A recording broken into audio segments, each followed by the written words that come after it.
자비로우신 우리 아버지 하나님 감사합니다. 저희들을 주 예수 그리스도의 보배로운 피로 구원해 주신 것을 진심으로 감사합니다. 오늘 이 시간에도 주 성령께서 함께해 주시고 또 마음속에 궁금한 것들, 또 성경에서 궁금한 것들을 성경으로 풀어볼 수 있도록 주님께서 도와주시옵소서.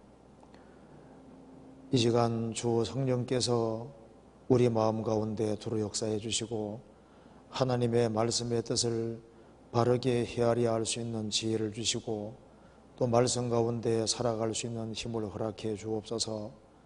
하나님의 말씀으로 영혼을 환하게 밝혀주시고 주의 복음과 영광을 위해 살 수 있도록 더욱 도와주시옵소서. 이곳 참석하지 못한 모든 분들에게도 주님께서 은혜와 사랑으로 함께해 주옵소서. 주 예수 그리스도 이름으로 기도하옵나이다. 아멘. 오늘 보니까 질문이 좋은 질문들이 많이 나와 있다고 생각합니다. 그래서 여기 질문들을 한번 같이 생각을 해보도록 하겠습니다. 점점 좋은 질문들이 많이 나오는 것 같아요. 먼저 질문 한번 생각해 보겠습니다.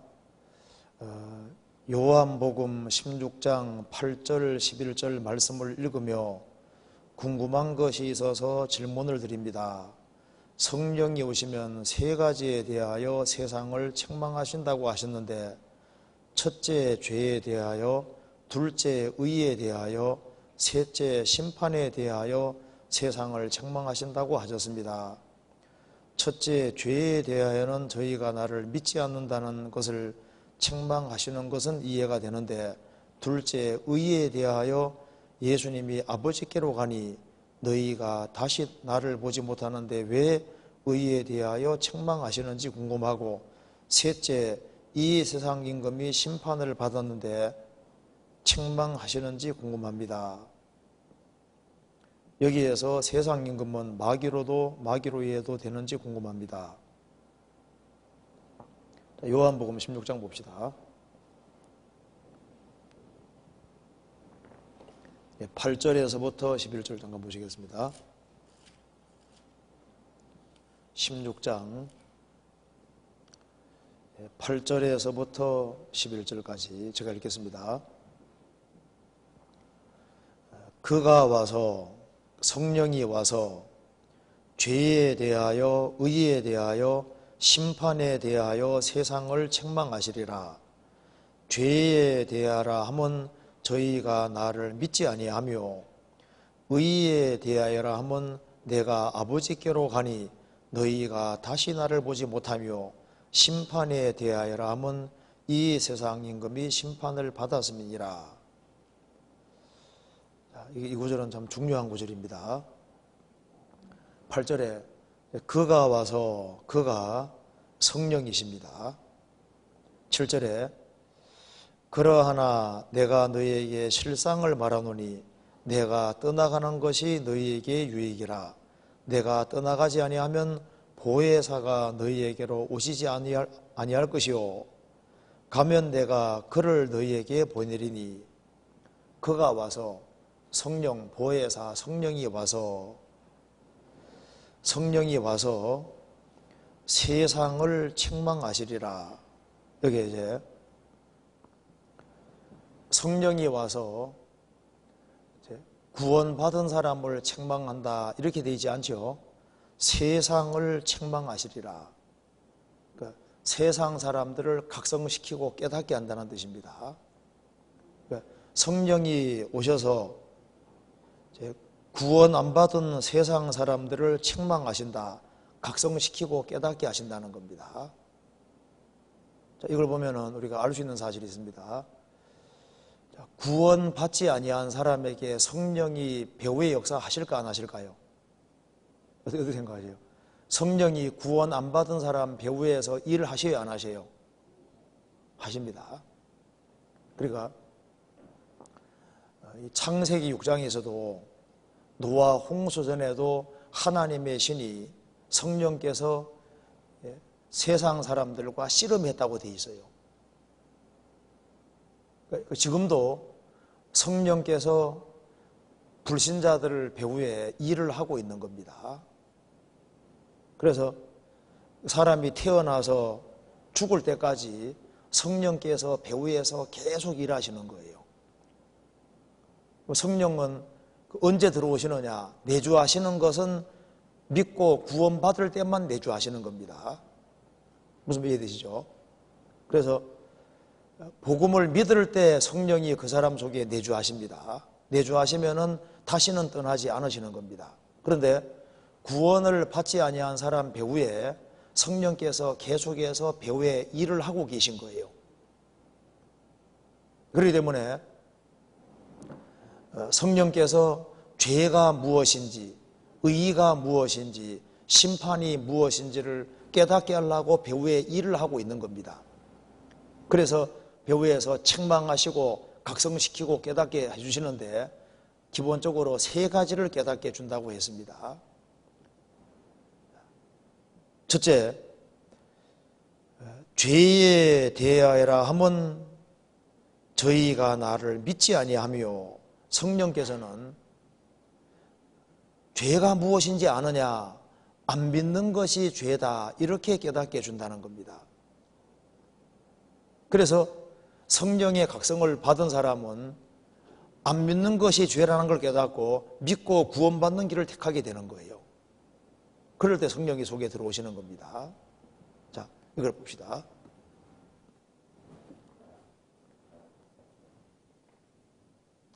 자, 예수님이 십자가에 죽으실 때 다 이루었다 하셨습니다. 예수님은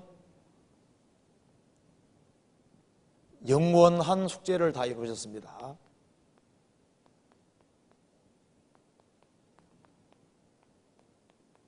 그래서 성령께서는 구원받지 아니한 사람 배후에서 계속 작업을 해서 너희들 죄가 뭔지 아느냐, 예수님이 구원을 완성하셨기 때문에 예수님의 공로를 받아들이면 영생, 배척하면 멸망, 이렇게 깨닫게 해주시는 거예요. 그래서 성령께서는 세상 사람 책망하면서 그리스도를 믿어야 된다, 이제 그렇게 해주시는 겁니다. 그래서 성령의 책망을 받은 사람은 실제로 믿고 구원을 받게 되는 겁니다. 여기까지는 이해가 된다 그 말입니다. 그런데 여기 이제 의에 대하여라 하면 내가 아버지께로 가니 너희가 다시 나를 보지 못하며, 왜 이걸 책망한다고 하냐 그 말입니다. 무슨 말이냐 하면은 이거 봅시다. 예수님은 온전한 공생애를 사시고 십자가에 죽으시고 부활해서 아버지께 가셨습니다. 그래서 의에 대하여라 하면 내가 아버지께로 가니 너희가 다시 나를 보지 못하며, 예수님이 부활 승천하시면 지상이 없지 않습니까? 예수님이 부활 승천하신 것이 의다 그 말입니다. 예수님이 우리의 공로로 계시다는 겁니다. 그래서 세상을 책망한다는 것이 뭐냐 하면은 예수님이 부활 승천해서 예수님이 너희 공로로 있는데 왜 너희들이 행위에 기대해서 천국 가려고 하느냐, 행위에 기대해 천국 가려는 걸 포기하고 예수님이 부활 승천해서 우리 공로로 계시니까 예수님의 공로를 받아들여야 된다, 이렇게 책망한다 그 말입니다. 무슨 말이 되세요? 그러니까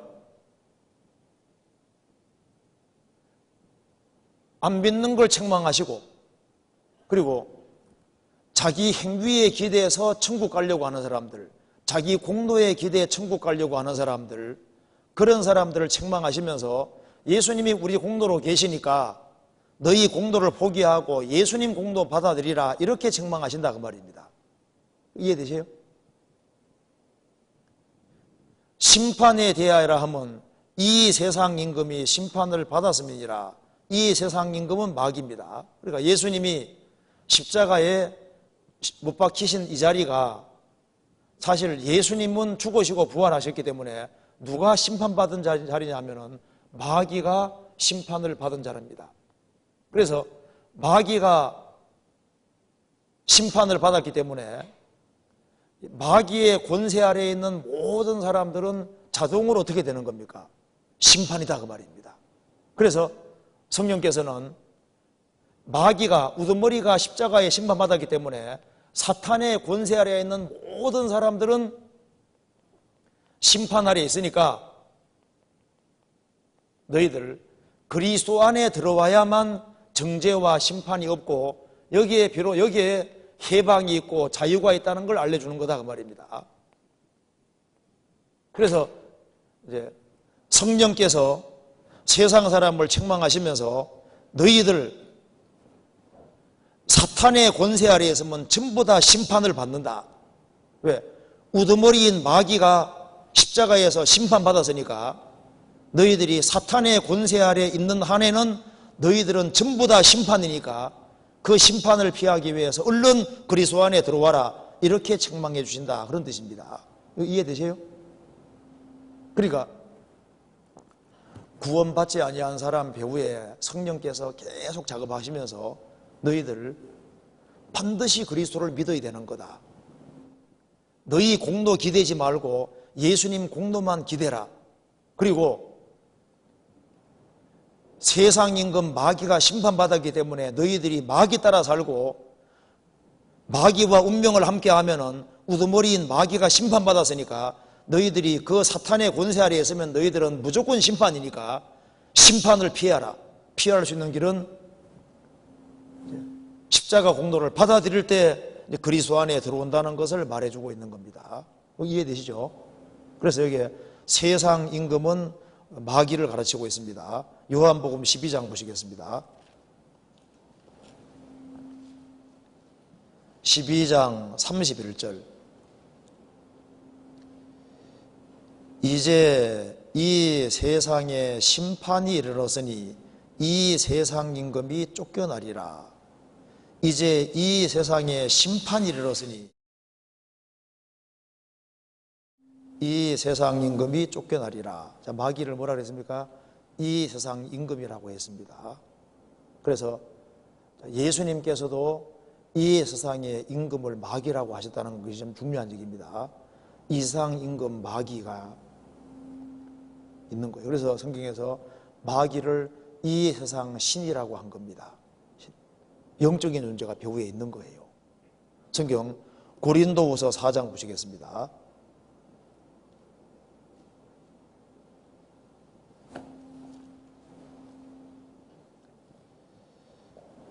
(4장 3절)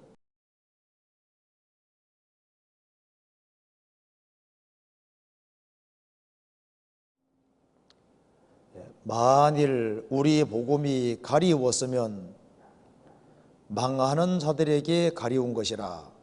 그 중에 이 세상 신이 믿지 아니하는 자들의 마음을 혼미케 하여 그리스도의 영광의 복음의 광채가 비치지 못하게 하미니 그리스도는 하나님의 형상이니라. 마귀를 이 세상 신이라 그랬고 공중의 권세 잡은 자라고 했습니다. 하늘에 있는 악의 영들이라고 했는데요, 이 세상 임금 마귀가 있는 겁니다. 그래서 이 십자가는 바로 마귀가 심판받은 자리인 거예요. 그래서 이제 성령이 세상 사람을 책망하시는데 성령이 속에 쏙 들어온 사람이잖아요. 죄의 사함을 얻어라 그리하면 성령을 선물로 받으리니, 성령이 속에 싹 들어온 사람은요, 아하, 안 믿는 게 제일 큰 죄라는 걸 확실히 깨닫잖아요. 그죠? 구원받은 사람은 예수님이 우리 공로로 계시니까 내가 공로 세울 필요가 없잖아요. 공로 세워 천국 가는 게 아니잖아요. 그리고 십자가는 마귀가 심판받고 내 죄가 심판받은 자리이기 때문에 나에게는 다시는 정죄와 심판이 없다는 걸 확실히 깨닫게 되는 겁니다. 그게 이제 구원받은 사람과 안 받은 사람 차이인 거예요. 그렇죠? 이거 이해되시죠? 이게 설명 더 안 해도 되겠죠? 이거 이해 안 되면 설명 다시 해야 되는데. 이해하십시오. 그래서 이 구원 안 받은 사람은 우리가 이걸 보면 금방 알 수 있어요. 구원 안 받은 사람은 이제 금방 확인이 됩니다. 자, 이거 봅시다. 구원 안 받은 사람은 죄를 생각하는 것이 달라요. 구원 안 받은 사람은 틀림없이 이렇게 생각합니다. 착하게 살아가고 열심히 살아가고 바르게 살아가는 사람은 야, 저 사람은 좋은 데 가겠다 이렇게 생각하는 거예요. 아, 교황 무조건 천국까지, 테레사 수녀 무조건 천국까지, 좋은 일 많이 하는 사람 무조건 좋은 데 갈 거라 생각합니다. 그리고 막 죄를 많이 짓는 사람은 저런 인간은 무조건 지옥 이렇게 생각하는데 구원 받고 나면 죄에 대한 생각이 싹 바뀌잖아요. 구원 받고 나면 이런 생각이 듭니다. 한 사람이 착하게 열심히 살아가면요, 착하게 살아가는 건 물론 좋지. 그런데 저 사람이 예수님의 완전한 공로를 받아들이고 살고 있는 것일까 궁금해지는 거 자꾸 캐묻게 되는 거예요. 공로 믿고 있는지 안 믿고 있는지. 또 죄 가운데 살아가는 사람 보면요, 무조건 틀렸다고 생각하는 게 아니라 저 사람도 예수님이 완성해 놓은 이 복음 진리를 받아들이면 천국 갈 수 있다는 걸 알기 때문에 어떻게 하든 간에 잘해줘서라도 이 복음을 믿게 해주려고 노력하게 되는 겁니다. 그렇죠? 그리고 이제 구원 안 받은 사람은요, 착하게 살아 천국 가려고 하거든요. 결국은 자기가 공로 세워 가려고 하는데, 구원 받은 사람은 주님이 자기 의로 계시는 줄 알고 있으니까 신앙의 동기가 달라요. 천국 가려고 열심히 사는 것이 아니거든요. 주님 공로는 충분하니까. 그래서 바르게 살아가는 동기가 정말 주님 은혜와 사랑이 고맙고 감사하니까 열심히 살아가는 거고, 또 바르게 살아가는 걸 주님 기뻐하시니까 바르게 살아가고, 또 바르게 살아가면 주님이 그걸 다 계산해 상 준다고 하셨잖아요. 그러니까 바르게 살아가는 것이지 천국 가려고 열심히 살아가는 건 아니다 그 말입니다. 그리고 구원받은 사람은 예수님이 내 대신 심판 다 받았기 때문에 나는 다시는 심판이 없다는 걸 아는 겁니다. 예수님이 심판받았으니까 구원받은 사람은 심판받을 수가 없는 거예요. 그죠? 예수님 다 받으셨으니까. 자, 그 다음 질문 봅시다. 마태복음 25장 21절에서 28절은 각자의 달란트에 따라 최선을 다하면 주님은 똑같이 칭찬해 주신다는 내용입니다. 그러나 누가복음 19장 11절에서 22절은 각자 남긴 것에 따라 상급이 다르니 주님을 위해 힘써 노력해야 함을 말씀해 주십니다. 그러면 달란트가 적은 자는 억울하지 않나요? 억울할 게 없습니다. 자, 왜 그러냐면 봅시다. 자, 이 마태복음 25장 봅시다. 달란트 비유 먼저 봅시다.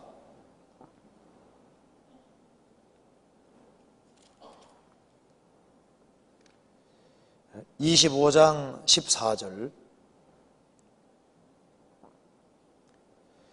또 어떤 사람이 타국에 갈새 그 종들을 불러 자기 소유를 맡긴 것 같으니 각각 그 재능대로 하나에게는 금 5달란트를, 하나에게는 2달란트를, 하나에게는 1달란트를 주고 떠났더니 5달란트를 받은 자는 바로 가서 그것으로 장사하여 또 5달란트를 남기고 2달란트를 받은 자도 그같이 하여 또 2달란트를 남겼으되 1달란트를 받은 자는 가서 땅을 파고 그 주인의 돈을 감추어 두었더니 오랜 후에 그 종들의 주인이 돌아와 저희와 회개할세 5달란트를 받았던 자는 5달란트를 더 가지고 와서 가로되 주여 내게 5달란트를 주셨는데 보소서 내가 또 5달란트를 남겼나이다. 그 주인이 이르되 잘하였도다 착하고 충성된 종아, 내가 작은 일에 충성하였음에 내가 많은 것으로 내게 맡기리니 내가 내 주인의 즐거움에 참여할지어다 하고 2달란트를 받았던 자도 와서 가로되 주여 내가 내게 2달란트를 주셨는데 보소서 내가 또 2달란트를 남겼나이다.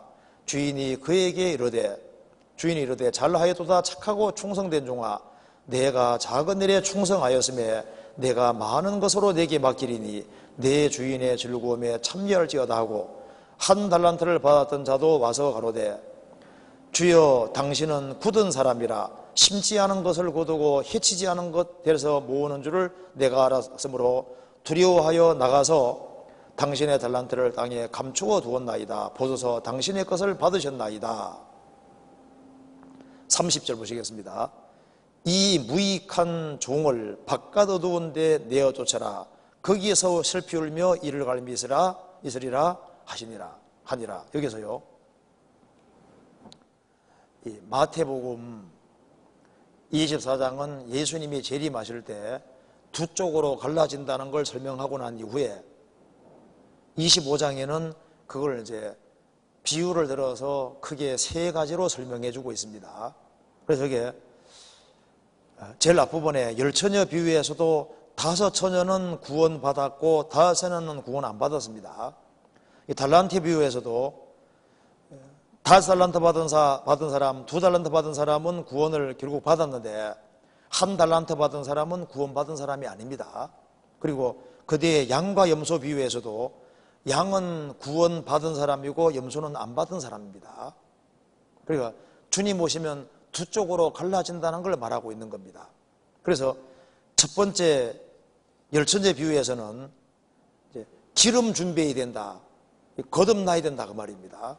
기름이 성령 가르치기 때문에 이제 거듭나야 된다, 그걸 말씀했고, 이제 두 번째는 이제 하나님의 생명 얻을 뿐 아니라 구원받은 사람은 자기가 받은 재능을 최대한 활용해야 될 것을 말씀하셨고, 세 번째 비유에서는 이제 이웃을 어떻게 대해야 될 거냐 확장해서 말씀하시는 겁니다. 그럼 여기 이제 달란트 비유를 잠깐 보면요, 14절에 또 어떤 사람이 타국에 갈제 그 종들을 불러 자기 소유를 맡긴 것 같으니 각각 그 재능대로 하나에게는 금 5달란트, 하나에게는 2달란트, 하나에게는 1달란트를 주고 떠났더니, 여기 달란트 받은 게 여기서는 구원 아닙니다. 이거 봅시다. 이거 쉽게 설명드려 보겠습니다. 여기 이제 열처녀 비유에서도 10명이 다 구원받은 것이 아닙니다. 달란트 비유에서도 다 구원받은 것이 아닙니다.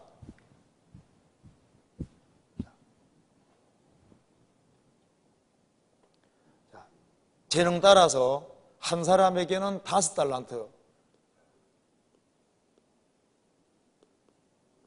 한 사람에게는 2달란트, 한 사람에게는 1달란트를 주셨다는 겁니다. 사람은, 특별히 이스라엘 사람들은 날 때부터 하나님의 택하심 받은 백성이고 하나님께서 많은 달란트와 재능을 주셨습니다. 구원받지 아니한 사람도, 이방인도 많은 달란트가 주어져 있는데, 사람은 하나님의 형상대로 지음받았기 때문에 그 속에 영이 있고 양심이 있고 하나님을 찾는 마음이 있고, 그리고 속에서 영혼 문제를 해결하자 마음이 계속 올라오게 돼 있는 거예요. 정도 차이가 있지만은. 그래서 여기에 5달란트 받은 사람이 5 남겼다고 했습니다. 5을 남겼다. 남겼다는 말 속에 구원이 포함되어 있는 겁니다. 왜냐하면 구원받지 아니하고는 남길 수가 없거든요. 그러니까 이게 무슨 말이냐면은 5달란트 받은 사람은 이 재능을 활용해서 구원을 받고 재능을 최대한 활용해서 5 남겼다는 겁니다. 2달란트 받은 사람도 자기가 받은 재능을 활용해서 구원을 받고 그 다음에 2달란트를 남긴 거예요. 1달란트 받은 사람은 어디에 묻어뒀습니까? 땅 속에 묻어뒀다 그랬죠? 땅에 딱 묻어뒀습니다. 쉽게 말해서 하나님의 형상대로 지음받은 인생이 육체가 전부라고 생각하고 육체보다 엄청 귀한 영혼이 속에 있잖아요. 그런데 땅에 묻어뒀다고 했습니다. 그러니까 모든 재능을 하나도 활용하지 않고 땅에 딱 묻어뒀다는 게 뭐예요? 오로지 땅의 것을 추구하고 생을 사는 것을 가르치는 거예요. 그러니까 이 사람은 구원도 안 받고 남기지도 않은 겁니다. 그러니까 쫓겨나는 게 당연하잖아요. 무슨 말 이해되시죠? 그러니까 사람은 일생 살아가면서 영혼이 주어져 있고 신찾는 마음이 주어져 있고 하나님이 성경도 주시고 믿을 수 있는 기회를 주시잖아요. 그러니까 사람은 그걸 활용해서 그 사람이 구원받고 난 이후에 자기가 받은 재능을 최대한 활용해서 하나님께 영광을 돌려야 되는 거예요. 그런데 이 5달란트, 2달란트 받은 사람은 구원받고 5 남기고 2달란트 받은 사람은 구원받고 2를 남겼다 그 말입니다. 그런데 그랬을 때 이 두 사람에게 칭찬이 똑같이 되지 않습니까? 한번 봅시다. 여기에 21절 보시겠습니다. 5달란트 받은 사람에게 5 남긴 사람에게 말씀하시죠. 그 주인이 이르되 잘하였도다 착하고 충성된 종아 내가 작은 일에 충성하였음에 내가 많은 것으로 내게 맡기리니 내 주인의 즐거움에 참여할지어다 하고 그 다음 그 뒤에 봅시다. 23절 2 남긴 사람에게 그 주인이 이르되 잘하였도다 착하고 충성된 종아 내가 작은 일에 충성하였음에 내가 많은 것으로 내게 맡기리니 내 주인의 즐거움에 참여할지어다 하고 칭찬이 똑같이요.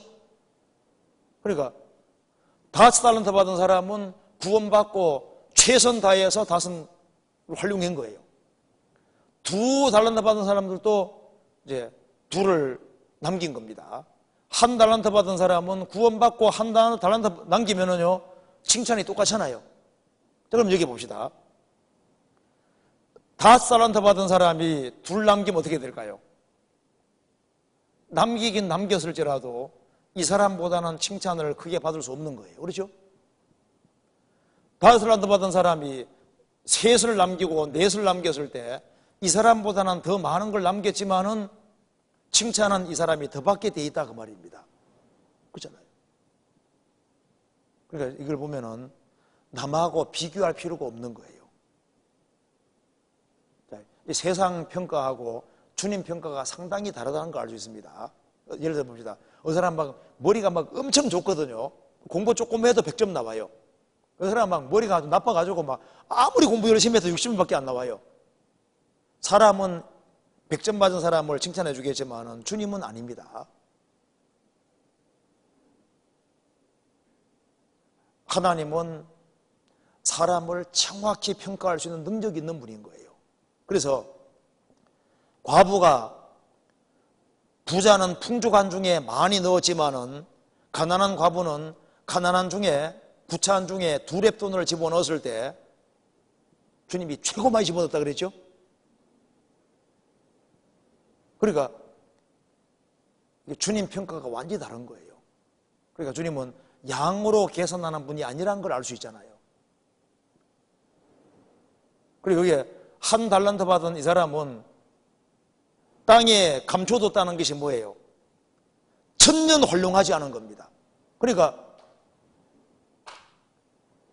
하나님 형상대로 지음받은 사람이 그 달란트를 땅에 감춰뒀다는 게 뭐예요?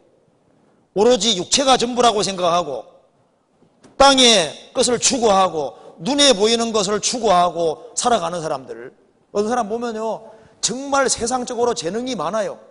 그래서 구원을 받아야 되는데 영적인 건 활용을 전혀 하지 아니하고 오로지 모든 재능을 땅에만 투자하는 사람 있잖아요. 금세만. 그 사람은 1 달란트를 가지고서 활용 전혀 안 하는 사람하고 똑같은 거예요. 그래서 사람으로 태어난 이상 사람은 영혼이 주어져 있고 또 우리 시대에 믿을 수 있는 기회가 주어져 있기 때문에 최대한 활용해서 구원을 확실하게 받고 구원받은 이후에 자기가 받은 분량 안에서 최선 다해 생을 살아가는 게 필요하다 그 말입니다. 남하고 비교할 것이 없어요. 자기 주어진 위치 안에서 최선 다하는 것이 필요한 겁니다. 그러면 여기에 그 다음에 이제 누가복음 19장에 그 문화 비유가 나오는데 문화 비유는 또 마태복음하고 성격이 완전히 다릅니다. 누가복음 19장 봅시다.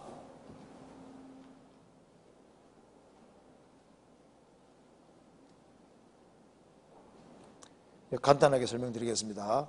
19장 12절 또 가라사대 어떤 귀인이 왕위를 받아가지고 오려고 먼 나라로 갈 때 그 종열을 불러 은 10문화를 주며 이르되 내가 돌아오기까지 장사하라 하니라. 그런데 그 백성이 저를 미워하여 사자를 뒤로 보내어 가로되 우리는 이 사람이 우리의 왕됨을 원치 아니하노이다 하였더라. 귀인이 왕위를 받아가지고 돌아와서 은준 종들의 각각 어떻게 장사한 것을 알고자 하여 저희를 부르니, 이 말씀에서 이거 봅시다.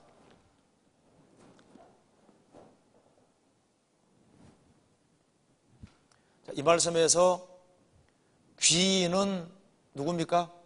예수님. 자, 귀인이 왕위를 받아가지고 오려고 먼 나라로 갈 때 그 종 10명을 불렀다. 여기 이제 귀인의 10명의 종이 있습니다. 10명의 종은 구원받은 그리스도인을 가르치고 있습니다. 그걸 왜 알 수 있냐 하면은 그 뒤에 보면은 그런데 14절에 그런데 그 백성이 저를 미워하여 사자를 뒤로 보내어 가로되 우리는 이 사람이 귀인이 우리의 왕됨을 원치 아니하노이다 하였더라. 그러니까 10명의 종들은 이 귀인을 자기의 왕으로 영접한 사람들입니다. 그런데 이 백성들은 예수님이 왕되는 걸 원치 않았는데, 이 백성들은 예수님이 왕되는 걸 원치 않는 백성들은 예수님이 재림하시니까 뭐로 바뀌었습니까? 원수로 바뀌었습니다. 그 뒤에 봅시다. 27절 그리고 나의 왕됨을 원치 아니하던 저 원수들을 이리로 끌어다가 내 앞에서 죽이라 하였느니라. 그리고 나의 왕됨을 원치 않던 저 원수를, 백성이었는데 예수님 재림할 때까지 안 믿으니까 원수가 됐고, 원수들을 내 앞에 죽이라, 그 말은 뭡니까? 죽이라 그 말은 둘째 사망 불못을 가리키는 거예요. 하나님의 심판받고 지옥 가는 겁니다. 그런데 여기에 주님께서 10명의 종들의 귀를 뚫어놓고 내가 돌아오기까지 뭐 하라고요? 장사하라. 장사하라 그 말은 이윤을 남기라, 그런 뜻인 겁니다. 그래서 귀인이 왕기 받아가 돌아왔을 때 10명의 종들은 크게 세 부리로 갈라졌던 겁니다. 그래서 장사미천으로 한 문화씩을 줬는데요, 한 사람은 한 문화를 활용해서 10문화를 만들었습니다. 하나가 불어서 10개가 된 겁니다. 그래서 주님께서 칭찬해 주시면서 10골 권세를 차지하라 이렇게 말씀하셨습니다. 이 문화는 우리나라 돈으로 한 300만 원 내지 500만 원 됩니다. 이걸 이제 활용해서 10문화를 만드니까 10골 차지하라고 했습니다. 한 사람은 한 문화로 5문화를 만들었습니다. 너도 5골 차지하라. 한 사람은 한 문화를 수건에 싸두고 그냥 가져왔어요. 그래서 이 사람은 아무 상이 없게 되었습니다. 자, 하나가 불어 5개 됐는데 예수님 말씀하시기를, 야, 너 참 머리 나쁘다. 너 이 은을 은행에 딱 예치해 두면은 이자가 나오는데 너 왜 이자도 없느냐? 이 사람 은행에 예치만 해두면은 이자가 나오니까 한 문화도 안 뺏기고 이자까지 더 붙으니까 고울 하나에다가 플러스 하나가 되지 않습니까? 그렇죠? 그럼 이 사람은 은행에 예치만 해놔도 부끄럽게 안 되는 거예요. 은행이 장사 잘하는 은행이 어디입니까? 교회입니다. 교회. 교회 자리만 잘 차지하고 있어도 이자가 나오는데 너는 왜 의지도 없느냐? 구원받고 구원받은 무리 가운데 잘 붙어 있기만 해도 도시 하나는 그냥 굴러 들어오는 거예요. 여기에 문화가 뭘 가르치냐 하면은 기본 상급을 가르치는 겁니다. 자, 그런데 보세요. 여기 이제 질문 내용이 좀 중요한 겁니다. 여기 이제 질문 내용이 누가복음 19장에는 각자의 남긴 것에 따라 상급이 다르니 주님을 위해 힘써 노력해야 함을 말씀해 주십니다. 그럼 달란트가 적은 자는 억울하지 않나요? 아닙니다. 적은 달란트를 가진 사람이라 할지라도 자기 위치에서 최선 다해 하면요, 얼마나 남긴 것이 되는 거예요. 아세요? 5달란트 받은 사람이 최선 다해서 살아가면은 얼마나 남긴 것이 되는 겁니다. 무슨 말 이해되세요? 그러니까 주님께서 내가 지극히 작은 거 충성했다, 큰 거 충성할 뿐 아니라 지극히 작은 거 충성했다. 그 무슨 말입니까? 자기가 받은 달란트와 재능을 가지고서 최선 다해 살은 걸 말하는 거예요. 그러니까 저 위에 가보면요, 우리 생각 같아서는 막 상인 자체가 막 뒤바뀌는 경우가 많을 겁니다. 그러니까 남 부러워할 게 없어요. 우리 어떤 생각할 게, 전도하는 사람 상 많이 받겠다. 안 그럴 수도 있습니다. 오히려 봉사회장이 더 많이 받을 수도 있어요. 어머니회장이 더 많이 받을 수도 있습니다. 그러잖아요. 왜냐하면 자기 받은 분량 안에서 최선 다해 살아가는, 그걸 주님 원하시는 거예요. 무슨 말이 되세요? 하나님이 사람을 다 다르게 만드셨는데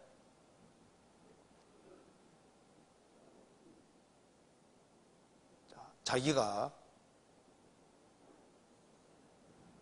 지원 받았을 때 나와 똑같은 사람은 한 명도 없잖아요. 그죠? 그렇기 때문에 구원받고 난 이후에 내가 할 수 있는 한 최선 다해서 하는 거예요. 최선 다해서. 과부는 구차한 중에 정말 둘의 돈밖에 안 되는데 그게 자기 생활비 전부이기 때문에 그걸 주님께 드리잖아요. 주님 말씀하시기를 최고 많이 드렸다 그랬거든요. 그러니까 어떤 사람은 어려운 중에 정말 진지하게 신앙생활을 합니다. 그래서 주님 보실 때 그 하루를 최선 다해 살아갈 때 주님이 그걸 크게 보시는 거예요. 큰일을 해야만 큰일이 아닙니다. 그러니까 자기 분량 안에서 최선 다했을 때 칭찬이 똑같잖아요. 그러니까 2달란트 받은 사람은 2 남길 때 주님 앞에 가면은 틀림없이 큰 칭찬 받게 돼 있는 거예요.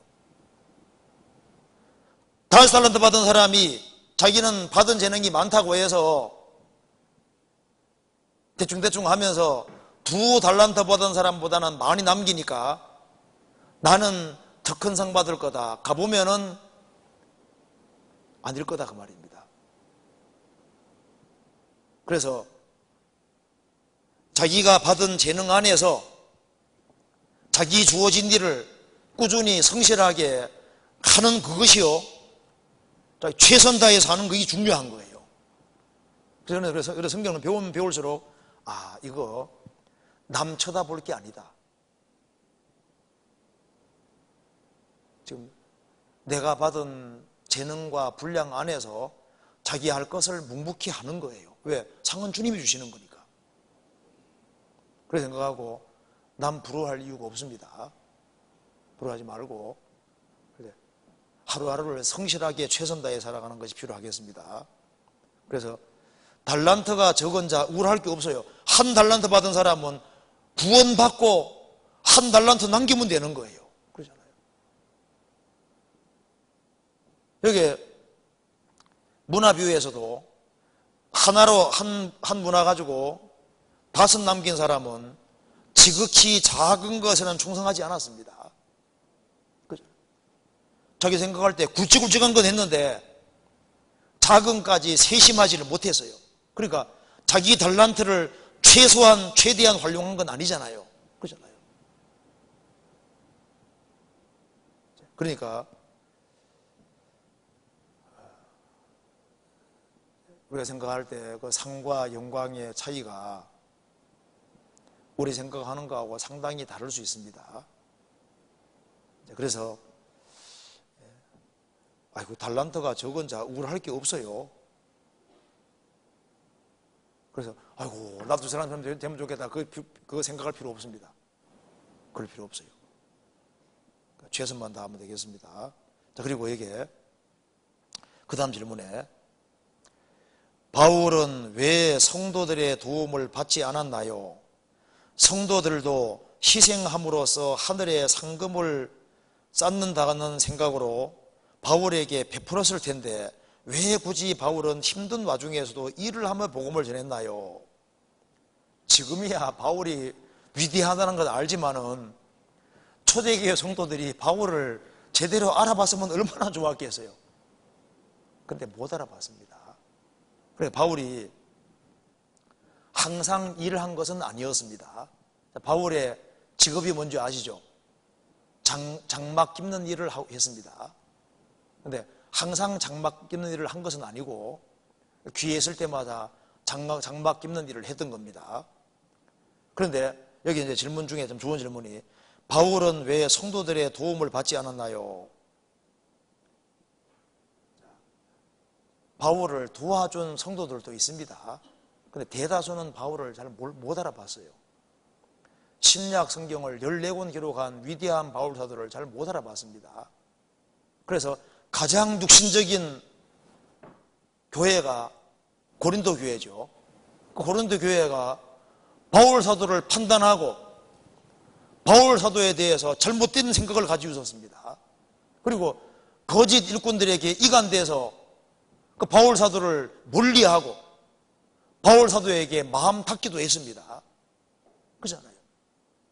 자, 성경 한번 찾아봅시다. 고린도전서 4장 보시겠습니다.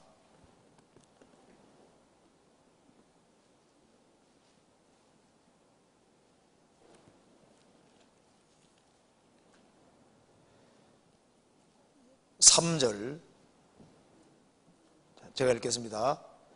너희에게나 다른 사람에게나 판단받는 것이 내게는 매우 작은 일이라 나도 나를 판단치 아니하노니 내가 자책할 아무것도 깨닫지 못하나 그러나 이를 인하여 의롭다함을 얻지 못하노라.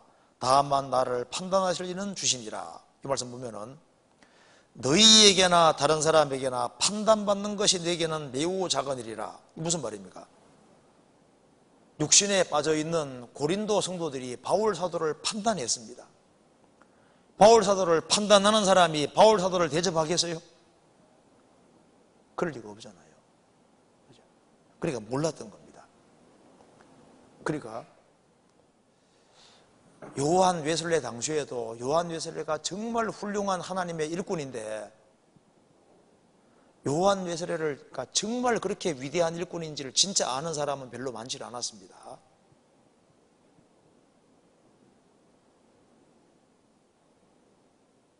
그래서 여기에 이 바울 사도를 참 대접을 잘해주면 참 얼마나 상을 많이 받았겠어요. 그죠? 그런데 바울 사도를 대접해주기는커녕 나중에는 다 많이 버립니다. 성경 찾아봅시다. 디모데후서 4장. 디모데후서 4장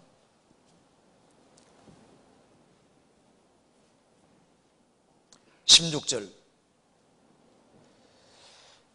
내가 처음 변명할 때 나와 함께한 자가 하나도 없고 다 나를 버려서나 저희에게 허물을 돌리지 않기를 원하노라.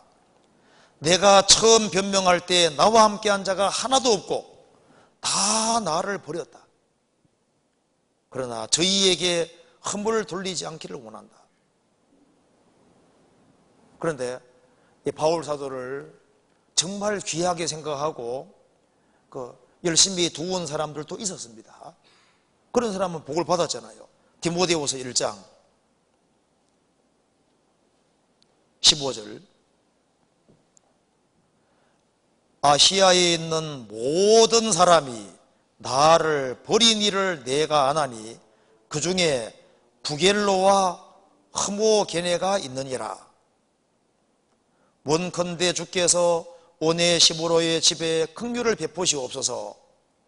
저가 나를 자주 유쾌케 하고 나의 사설에 메인 것을 부끄러워 아니하여 로마에 있을 때 나를 부지런히 찾아 만났느니라. 원컨대 주께서 저로 하여금 그날에 주의 긍휼을 얻게 하여 주옵소서. 또 저가 에베소에서 얼마큼 나를 섬긴 것을 내가 잘 아느니라. 그러니까 바울 사도를 다 버린 일이 있었는데 특별히 오네시모로의 집이라고 표현한 이유가 뭐냐면 오네시모로뿐 아니라 그 아내와 그 집안 식구들 전체가 정말 바울 사도를 귀하게 생각했던 겁니다. 그래서 그 집에 긍휼을 베푸시옵소서. 저가 나를 자주 유쾌케 하고 나의 세살에 매인 것을 부끄러워 아니하여 로마에 있을 때 나를 부지런히 찾아 만나느니라. 자주 왔다는 얘기지 않습니까? 그래서 원컨대 주께서 저로 하여금 그날에 주님 앞에 서는 그날 주의 긍휼을 얻게 하여 주옵소서. 저가 에베소에서 얼만큼 나를 섬긴 것을 내가 아느니라. 그런데 고린도 성도들은 그렇지를 못했습니다. 고린도 후서 11장 보시겠습니다. 11장 5절.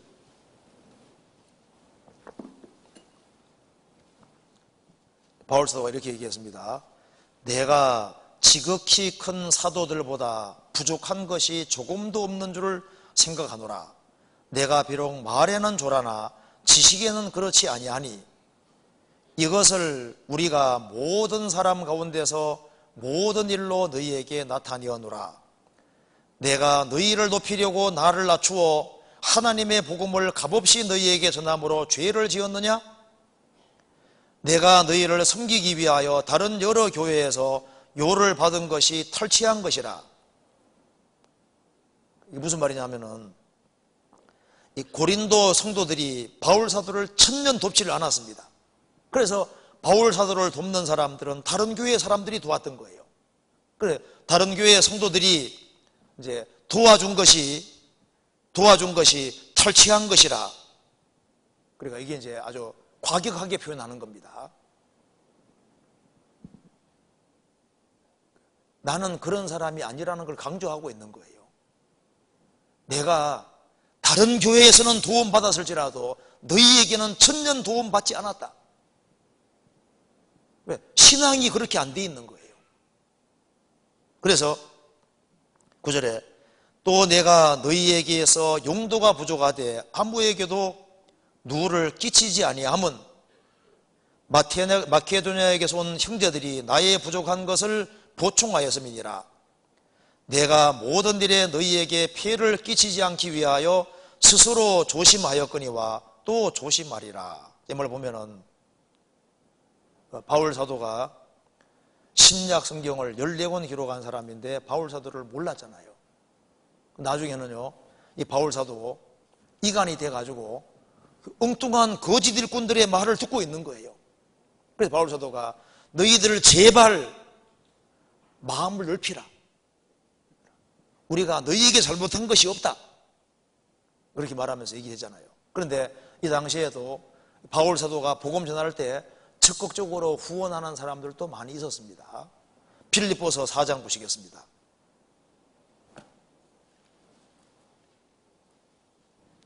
(4장) 13절. 내게 능력 주시는 자 안에서 내가 모든 것을 할 수 있느니라.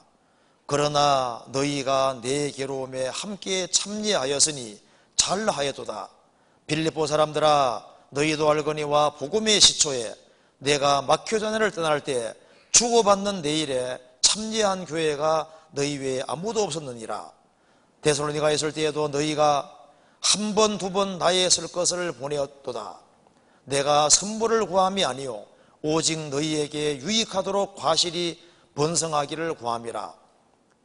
내게는 모든 것이 있고 또 풍부한지라. 에바보라 디도편에 너희의 준 것을 받음으로 내가 풍족하니 이는 받으실 만한 향기로운 제물이요 하나님을 기쁘게 한 것이니라. 19절 같이 읽겠습니다. 나의 하나님이 그리스도 예수 안에서 영광 가운데 그 풍성한 대로 너희 모든 쓸 것을 채우시리라. 그러니까 이 바울 사도가 전도를 할 때 그 지역 다니면서 많은 교회를 세우지 않습니까? 그때 물심양면으로 밀어준 것이 지금 입장에 봤을 때는 대단한 거잖아요. 그처럼 지금도 복음이 전해지는 그곳에 적극적으로 협력하는 그것이 그게 지혜인 겁니다. 그리고 구원받은 사람에게 해주는 것은 곧 주님께 해주는 거라고 주님 말씀하시죠. 바울 사도가 구원받기 전에 교회를 핍박하고 성도를 핍박했습니다. 그때 예수님 뭐라 말씀하셨습니까? 사울아 사울아 어찌하여 나를 핍박하느냐? 주여 니시 오니까 나는 너가 핍박하는 예수니라. 그러니까 바울 사도는 예수님 믿는 사람을 핍박했는데 예수님께서는 어찌하여 나를 핍박하느냐? 왜 그럴까요? 구원받은 사람 중에 주님이 계시니까. 그러니까 구원받은 사람을 핍박하는 사람은 주님을 핍박하는 사람이 되는 것이고, 구원받은 사람을 선대하는 사람은 주님을 선대하는 사람이 되는 거예요. 교회를 핍박하는 사람은 어떻게 하는 겁니까? 구원받은 사람을 핍박하는 사람도 주님을 핍박하는 사람이 되는데, 주님이 세우신 교회를 핍박하고 대적하는 사람은 어떤 사람일까요? 그 정말 강 큰 사람입니다. 그잖아요. 교회를 선대하는 사람은 주님을 선대하는 사람이 되고, 교회를 귀히 여기는 사람은 주님을 귀히 여기는 사람이 되는 겁니다. 틀림없어요. 그래서 지금 우리가 21세기에 살고 있고 성경이 다 기록됐으니까 대마 바울 사도의 동력자인데 그걸 버리고 세상을 사랑해서 데살로니가를 갔지요. 지금 생각하면 얼마나 아쉬워요. 아이고 대마 저거 세상으로 가면 안 되잖아요. 우리가 지금 입장에서는 롯 아브라함 떠나면 됩니까 안 됩니까? 떠나면 안 되잖아요. 근데 그것을 보면서도 구원받은 사람들도 정신 못 차리는 사람이 있습니다. 교회를 쉽게 떠나거든요. 그렇잖아요. 근데 그게 속는 건데 그 영혼의 눈이 어두워져서 그런 거예요. 마음이 청결한 자는 복이 있나니 저희가 하나님을 볼 것이며, 마음이 청결한 사람은 하나님이 가까이 계시다는 걸 알 수 있는 겁니다. 그런데 그래서 볼 것을 보는데 마음이 어두워지는 사람은 볼 것이 안 보이는 거예요. 그래서 여기에 이 질문은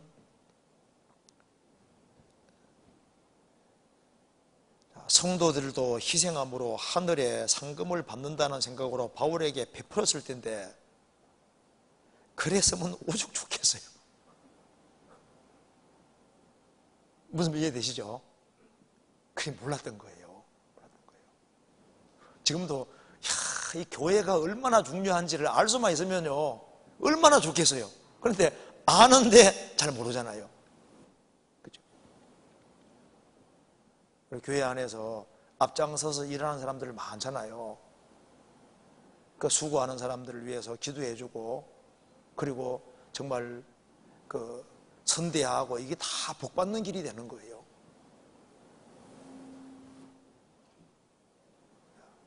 그래서 성도가 귀합니다. 상 받으려면 아주 간단해요. 상 받을 일이 얼마나 많아요. 성도에게 잘하면 되는데, 냉수 한 그릇 떠준 것도 상을 안 잃는데 상 안 잃는다는 말이 무슨 말일까요? 자, 냉수 한 그릇 떠준 것도 상을 안 잃는다는 뜻이 뭘까요? 뜻이 뭘까요? 저기 주님이 영원히 기억하신다는 뜻인 거예요. 그죠? 그리고 그것이 주님 앞에 가면 다 드러나게 되고 모든 성도들이 다 알게 되는 거예요. 그러잖아요. 지극히 작은 선행을 한 것 자체가 저희 위에 다 드러나게 되는 겁니다. 자, 그렇게 이해하면 되겠습니다. 그 다음에 질문 봅시다. 또 여기 또 질문 이게 나와 있네요. 봐요. 롯이 아브라함에게 불평을 계속했지만 아브라함은 절대로 롯을 소돔으로 보내어서는 안 되었다는 생각이 듭니다. 빌라도도 이스라엘의 원성과 비난에 시달려 인정에 끌려 결국 예수님을 십자가에 못 박았습니다. 아무리 힘들고 어렵고 불평하고 눈치가 보이더라도 옳은 것은 옳다고 말해줘야 하지 않나요? 상담을 하다 보면 제 불평을 솔직히 털어놓는데 그때마다 계속 하세요 보단 이제 좀 쉬셔도 돼요 라는 말을 자꾸 듣습니다. 여기 이제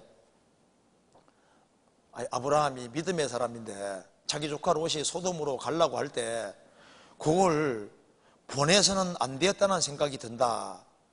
그래서 붙잡아야 되는데 왜 끝까지 안 붙잡았느냐, 그런 아쉬움이 있다 그 말입니다. 그게 이제 애들이면 가능한데 어른 되면 그게 잘 안 됩니다. 이게 좀 중요한 질문입니다. 한번 찾아봅시다. 창세기 한번 봐봐요. 아브라함이 설득을 안 했을 리가 없어요. 근데 이게 중요한 것이 이겁니다. 여기 봐봐요. 창세기 12장 봅시다. 12장 4절 보세요.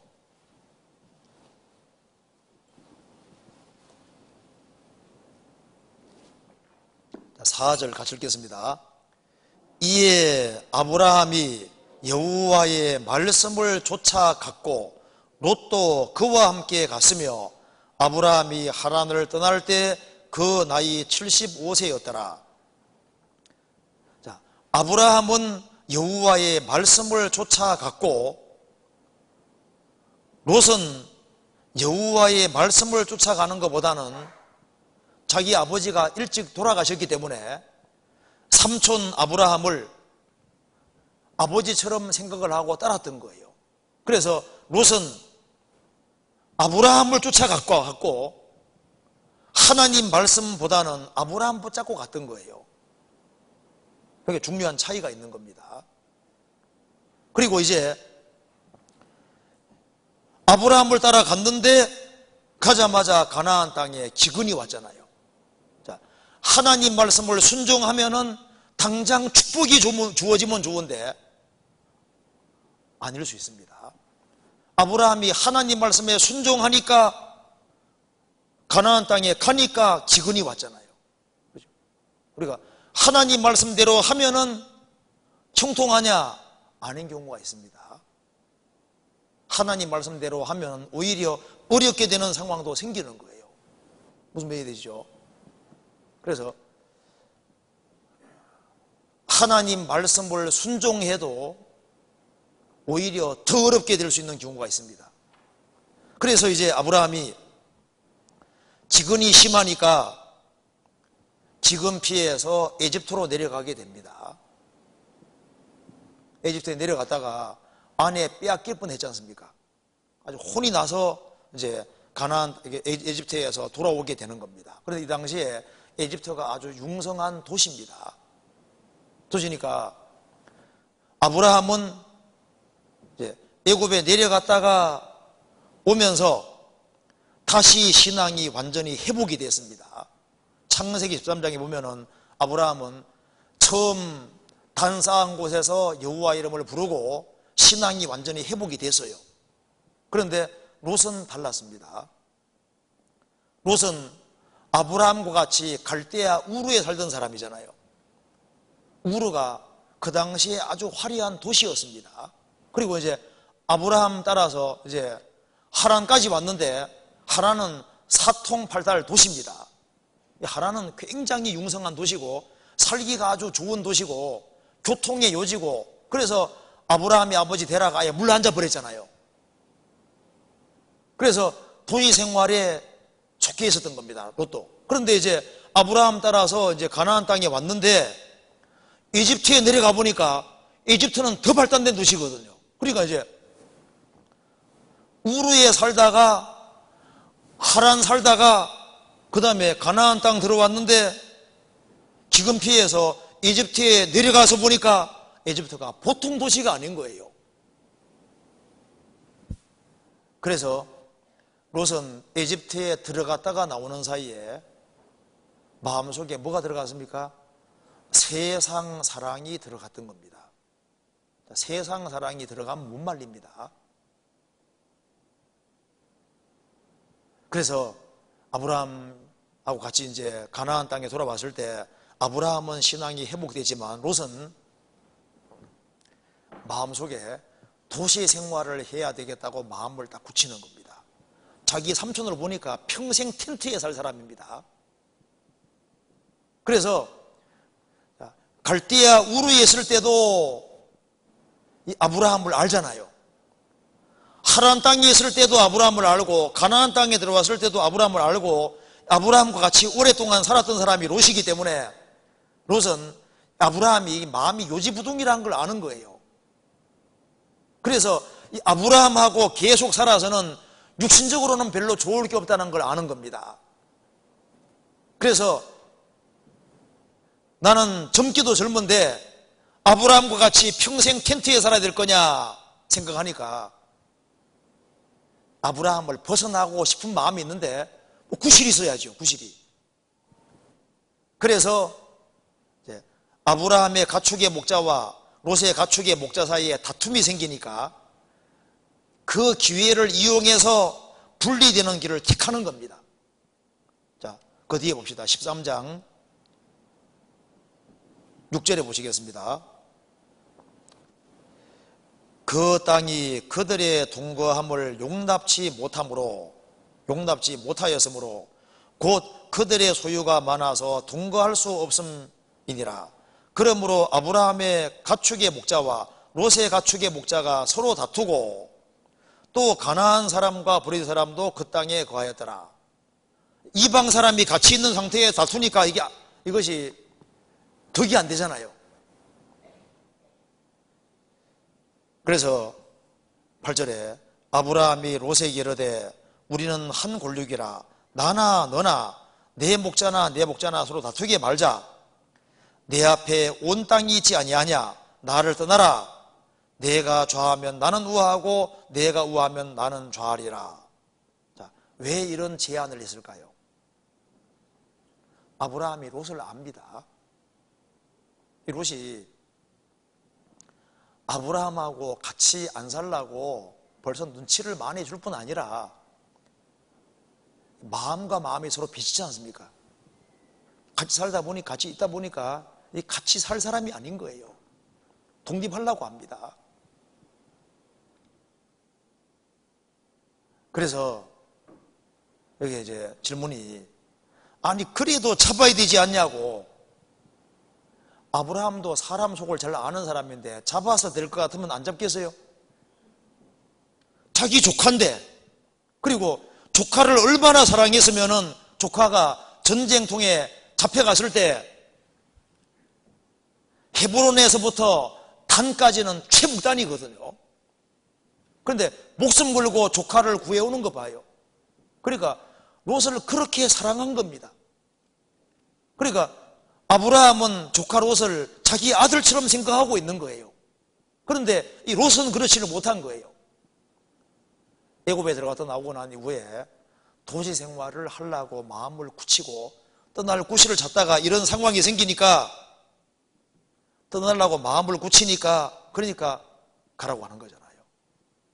가라 하면요, 아니 삼촌 내가 어떻게 삼촌 나랍니까? 이렇게 해야 되는데 선택권을 먼저 선택하라고 했습니다. 그러면은 이 롯이 욕심이 없다면요 뭐라 했을까요? 아니 삼촌이 먼저 택해야지 이렇게 해야 될 거 아니에요. 그런데 아닙니다. 자기가 점찍어 놓은 곳이 있는데 그거 못 차지할까 봐 그 뒤에 봐봐요. 이게 참 이기적이잖아요.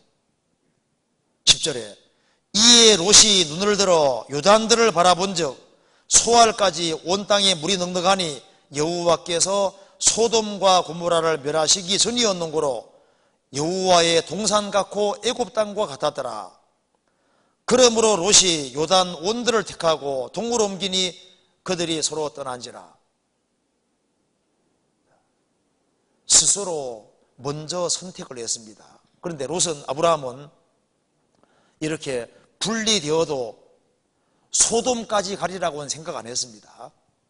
왜? 자기 속에 있는 걸 다 얘기하지 않았잖아요. 그런데 그 뒤에 봐봐요. 14, 12절에 아브라함은 가나안 땅에 거하였고 롯은 평지 성읍들에 머무르며 그 장막을 옮겨 소돔까지 이르렀더라. 조금 옮겼죠. 그러니까 옮겨서 조금 물이 들어서 이 사람들이 13절에 소돔 사람은 악하 여호와 앞에 큰 죄인이었더라. 큰 큰 죄인임에도 불구하고 이 죄악 구렁텅이 속에 들어가잖아요. 조금 나중에는 소돔 성중에 소돔 속에 살고 있잖아요. 그래서 전쟁에 휘말려서 전쟁 포로로 잡혀갑니다. 그래서 아브라함이 그 소식 듣고 쫓아가서 롯을 구해오잖아요. 그러면 아이고 삼촌, 이제는 삼촌을 떠나지 않고 삼촌과 있을 게 이렇게 해야 되는데 여전히 소돔에 거하는 것 봐요. 그러니까 이것은 롯의 스스로 선택입니다. 그래서 아브라함은 집에서 길리고 연습한 자 318년을 거느리고 단까지 쫓아가서 적들하고 싸워서 자기 조카 롯을 찾아왔잖아요. 그래도 여전히 소돔에 사는 거 봐요. 그래서 소돔 불탈 때 그래서 빈손으로 나오게 되잖아요. 그래서 여기에 사람이 어릴 때는 좀 괜찮은데 머리가 커지면요 말을 잘 안 들어요.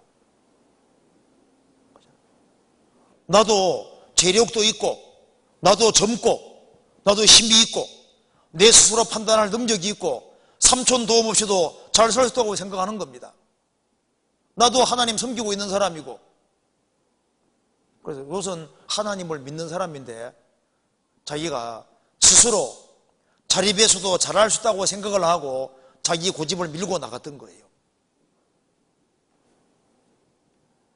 롯이 아브라함이 조카 롯을 데려왔을 때도 소돔에 들어가지 말라고 안 권했겠습니까? 근데 기어코 소돔에 사는 거 봐요. 그래서 여기에 롯을 소돔으로 보내서는 안 된다는 생각이 든다. 소돔으로 가리라고 생각 안 했어요. 하도 떠나려고 하니까 떠나라고 했는데 소돔으로 갈지 몰랐죠. 조금 옮겨가지고 소돔으로 들어가는 거 봐요. 그리고 이제 소돔 전쟁에 잡혀가면은요, 그 징계입니다. 그 징계 받으면서도 징계 받는지도 모르는 거 봐요. 그 미련한 것도 성경에 징계라 그랬거든요. 그래서 여기에 우리가 권하긴 권해도 끝까지 권해도 안 듣는 사람들이 있습니다.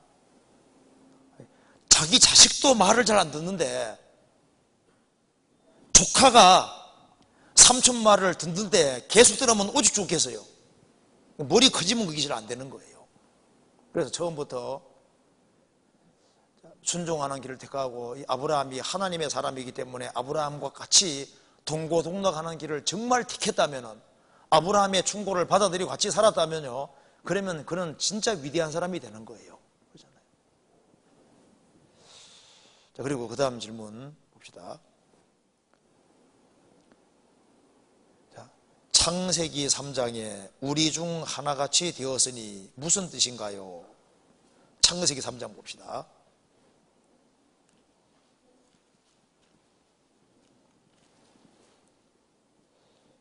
창세기 3장 22절.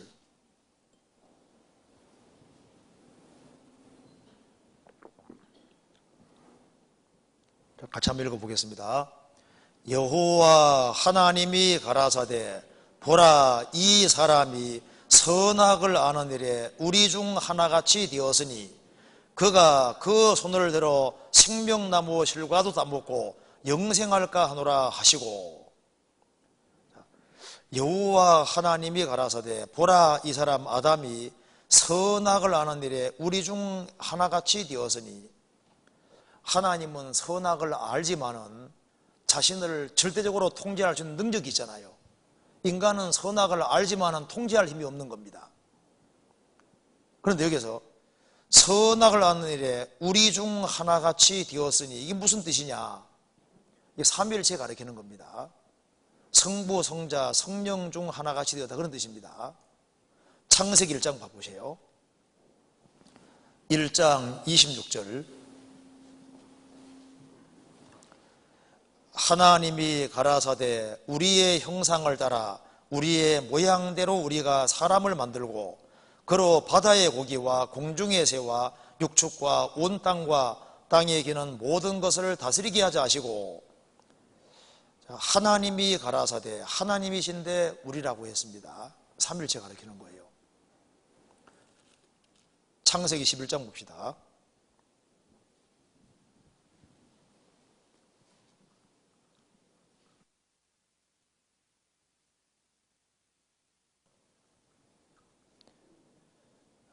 육 절 보시겠습니다.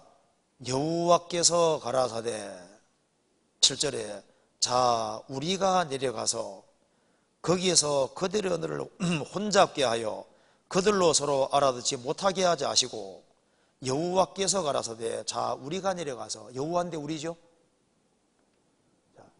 하나님은 한 분이신데 성부 성자 성령 구별이 있는 겁니다.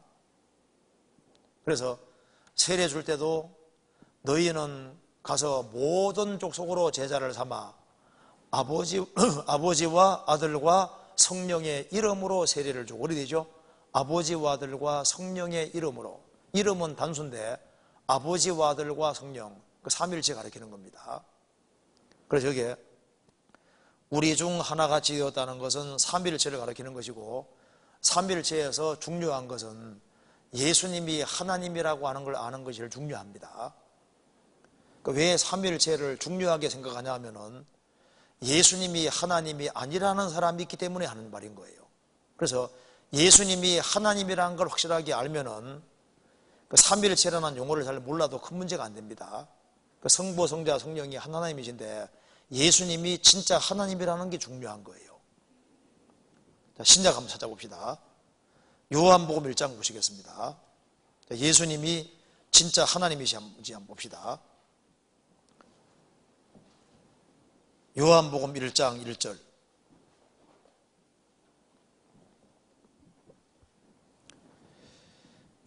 태초에 말씀이 계시니라. 로고스입니다. 예수님입니다.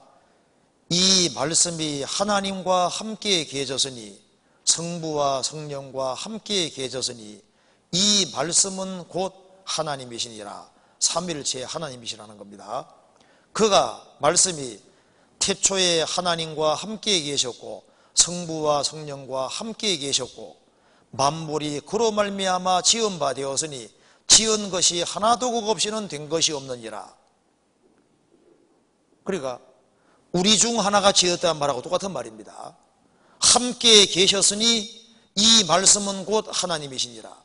그 삼일체 하나님이시다는 겁니다. 그래서 14절에 말씀이 육신이 되어 하나님이 사람이 되신 거예요. 그래서 요한복음 10장 보시겠습니다. 예수님이 이렇게 말씀하셨습니다. 10장 30절. 나와 아버지는 하나이니라 하신대 유대인들이 다시 돌을 들어 치리하거늘 예수께서 대답하시되 내가 아버지께로 말미암아 여러 가지 선한 일을 너희에게 보였거늘 그 중에 어떤 일로 나를 돌로 치려느냐 하느냐. 유대인들이 대답하되 선한 일을 인하여 우리가 너를 돌로 치리는 것이 아니라 참남함을 인함이니 내가 사람이 되어 자칭 하나님이라 하미로다. 예수님께서 나와 아버지는 하나다, 이 말은 뭡니까? 내가 하나님이란 말이지 않습니까?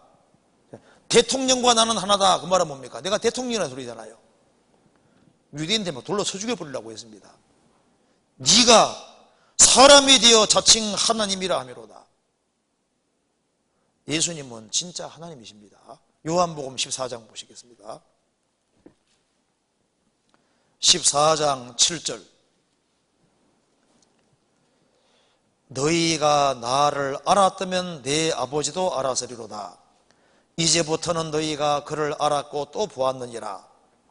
필립이 가로되 주여 아버지를 우리에게 보여주옵소서. 그리하면 족하겠나이다. 예수께서 가라사대 필립아 내가 이렇게 오래 너희와 함께 있어도 내가 나를 알지 못하느냐. 나를 본 자는 아버지를 보았거늘 어찌하여 아버지를 보이라 하느냐.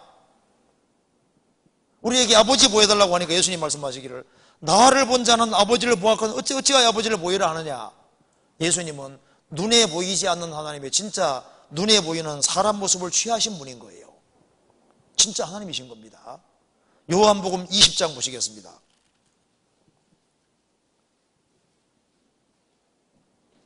20장 28절 29절 같이 읽겠습니다. 도마가 대답하여 가로되 나의 주시며 나의 하나님이시니이다. 예수께서 가라사대 너는 나를 본고로 믿느냐? 보지 못하고 믿는 자들은 복되도다 하시니라. 도마가 말했습니다. 나의 주시며 나의 하나님이시니이다.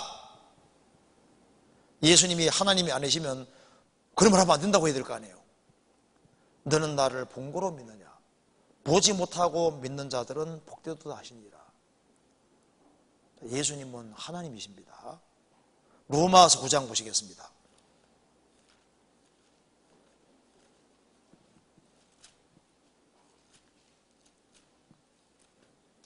자, 9장 5절 같이 읽어보겠습니다.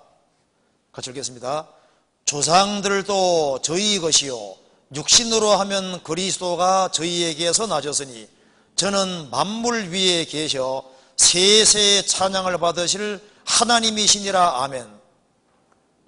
성경에 나와 있는 모든 조상도 다 유대인 것이고 육신으로 하면 예수님도 유대인에 나셨으니까 유대인이라는 겁니다. 그런데 저는 예수님은 만물 위에 계셔 세세의 찬양을 받으실 뭐라고요? 하나님이시니라 하면 예수님은 하나님이신 거예요. 요한일서 5장 보시겠습니다.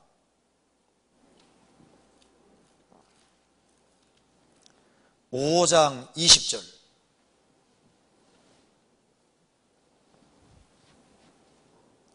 같이 읽겠습니다. 또 아는 것은 하나님의 아들이러 우리에게 지각을 주사 우리로 참된 자를 알게 하신 것과 또한 우리가 참된 자 곧 그의 아들 예수 그리스도 안에 있는 것이니 그는 참 하나님이시요 영생이시니라. 하나님의 아들이 오셨는데 우리는 그의 아들 예수 그리스도 안에 있는데 그 예수님이 누구냐? 그는 참 하나님이시요 영생이시니라.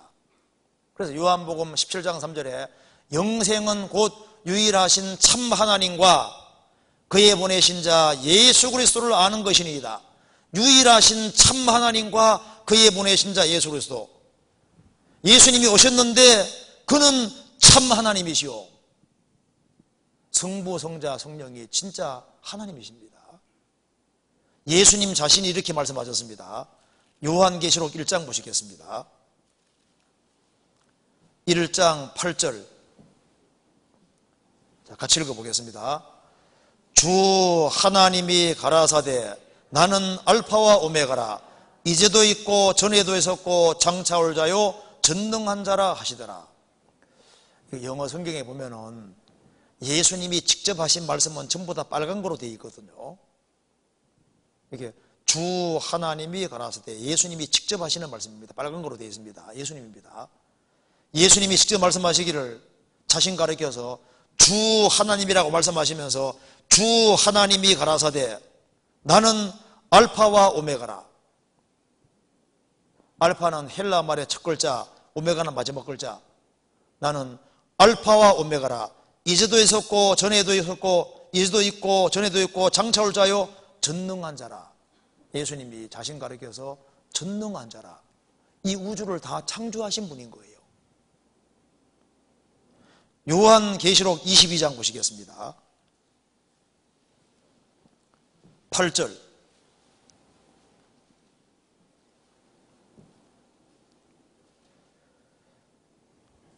이것들을 보고 들은 자는 나 요한이니 내가 듣고 볼 때 이 일을 내게 보이던 천사의 발 앞에 경배하려고 엎드렸더니 저가 내게 말하기를 나는 너와 내 형제 손자들과 또 이 책의 말을 지키는 자들과 함께 된 종이니 그리하지 말고 오직 하나님께 경배하라 하더라.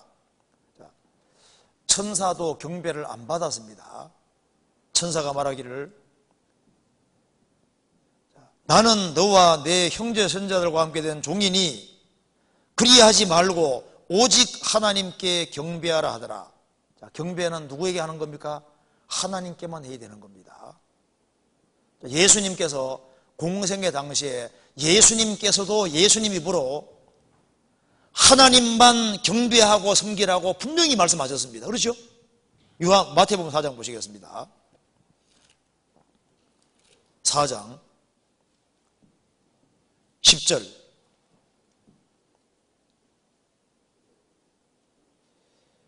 이에 예수께서 말씀하시되 사단아 물러가라. 키로 가여서되 주 너의 하나님께 경배하고 다만 그를 섬기라 하였느니라.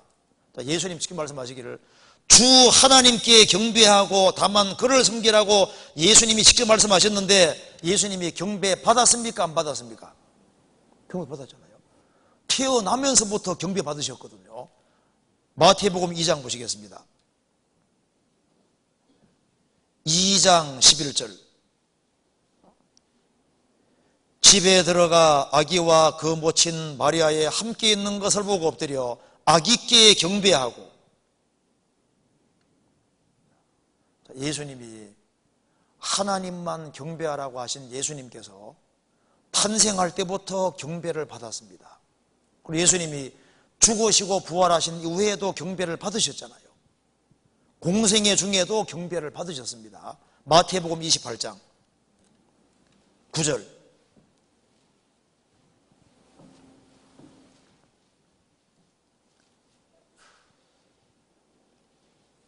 예수께서 저희를 만나 가라사대 평안하뇨 하시거늘 여자들이 나아가 그 발을 붙잡고 어떻게 했습니까?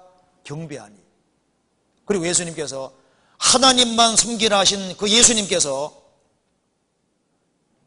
사람이 나를 섬기려면 나를 따르라.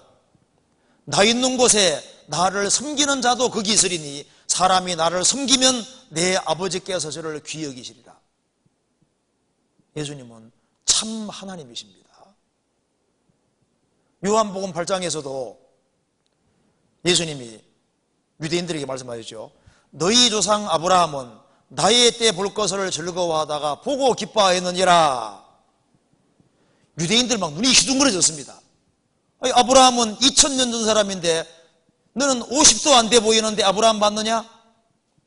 예수님이 그때 30살 조금 넘었는데 50도 못 되었는 걸 보면요 노숙하셨던 것 같아요. 그죠? 좀 노숙하게. 그래서 예수님 말씀하셨습니다. 내가 진실로 너에게 이르노니 아브라함이 나기 전부터 내가 있느니라. 있었느니라가 아닙니다. 내가 있느니라. I am입니다. 여호와다 그 말입니다. 쳐주게 불러가잖아요. 예수님을. 자, 제가 이 자리에서 500년 전에 이순신이 저를 봤습니다 하면 어떻게 되는 겁니까? 머리 약간 돈 사람이잖아요. 2000년 전에 아브라함 예수님 봤다고 하는데 구약 성경 보면은 아브라함은 예수님을 2번 직접 만났습니다. 그죠? 예수님이 멜기세덱 모습으로 한번 오시고, 그 다음에 창세기 18장에서 3사람이 나타났는데 2사람은 천사였고 한 분은 예수님이었습니다. 여호와였지 않습니까?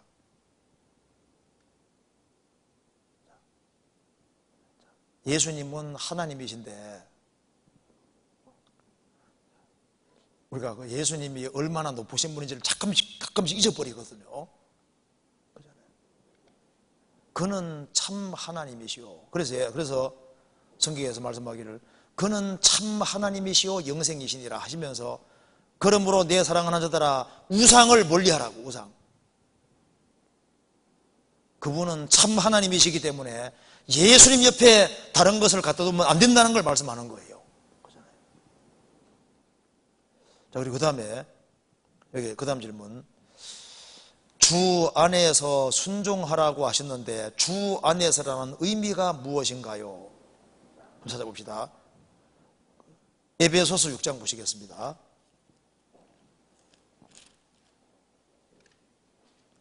6장 1절 한번 같이 읽어보겠습니다. 6장 1절 같이 읽겠습니다. 자녀들아 너희 부모를 주 안에서 순종하라. 이것이 옳으니라. 여기 이제 너희 부모를 순종하는데 주 안에서 순종하라. 그 말은 주님 말씀에 근거해서 주님 말씀 테두리 안에서 그 말입니다. 그러니까 주 안에서 순종하라, 주 밖에서가 아니라 주 안에 순종하라는 뜻은 쉽게 설명드리면 이런 뜻입니다. 하나님은 믿고 구원받으라고 말씀하셨는데 부모는 구원받지 말으라고 합니다. 그럴 때 누구 말을, 그때 부모 말씀을 순종해야 됩니까? 하나님 말씀 순종해야 됩니까? 하나님 말씀에 순종해야 되는 거예요. 그러니까 구원은 받고, 그리고 믿지 말고 구원받지 말아라는 그 말은 순종할 수 없다 그 말입니다. 그거 말고는 또 순종을 해야 되는 거예요. 그렇지 않습니까? 무슨 말 이해되죠? 부모가 도적질을 하라고 한다 합시다. 도적질을 해오라고 한다고 하면은 부모에게 순종하기 위해 도적질을 해야 됩니까? 아니잖아요. 왜? 하나님이 그러지 하지 말라고 하셨으니까. 왕이, 느부갓네살 왕이 우상 숭배를 하라고 했습니다. 사드락 메삭 아벤노고는 왕을 존중했지만은 우상 숭배는 하나님이 금지하는 거니까 풀무불에 들어가면서도 순종하지 않았잖아요. 순종하되 주 안에서 순종하는 거예요. 성경에서는 제상에 참여해서 제상에 있는 것을 우상제물 먹지 마라, 제상에 올라간 거 먹지 말아야 되거든요. 그리고 제상 앞에 절하면 안 된다 그 말입니다. 성경에 금지하고 있잖아요. 그런데 부모는 제상에 절하라고 합니다. 그런데 그건 순종할 수 없는 거예요. 그리고 그거 제외하고 하나님 말씀을 어기는 걸 제외하고는 부모에게 정상적으로 순종하고 최선 다해야 되는 것이 맞죠. 순종은 하되 하나님 말씀을 어기라는 건 할 수 없다 그 말입니다. 무슨 말 이해되시죠? 그리고 성경에 말씀하기를 과부가 결혼하되 주 안에서만 하라고 되어 있죠. 그 무슨 말입니까? 과부가 됐을 때도 결혼할 때는 구원받은 사람하고 결혼하라고 공고하고 있는 거예요. 주 안에서. 신앙생활 잘해야 되는 거니까. 우리는 결혼하는 목적도 하나님께 영광 돌리기 위해서잖아요. 그래서 여기에 주 안에서 순종하라. 그것이 이제 순종을 하되 하나님 말씀에 근거해서 순종해야 되는데 구원받는 것을 부모가 막는다 할지라도 구원받고 부모에게 순종해야 되는 겁니다. 제상에 참여해서 그 제사 음식 먹고 절하라고 해도 그 말고 다른 거 먹고 꼭 제상에 올라간 거 먹을 필요가 없잖아요. 그래, 그거는 절을 안 해도 다른 데서 또 잘 하면요 인정해 준다니까요. 그래서 하나님 말씀을 어기면서는 순종하지 말아라는 뜻인 겁니다. 그렇게 이해하면 되겠습니다. 그 다음에 두렵고 떨림으로 구원을 이루라고 하셨는데 이게 무슨 뜻이냐 그 말입니다. 청해서 봅시다. 빌립보서 2장 12절.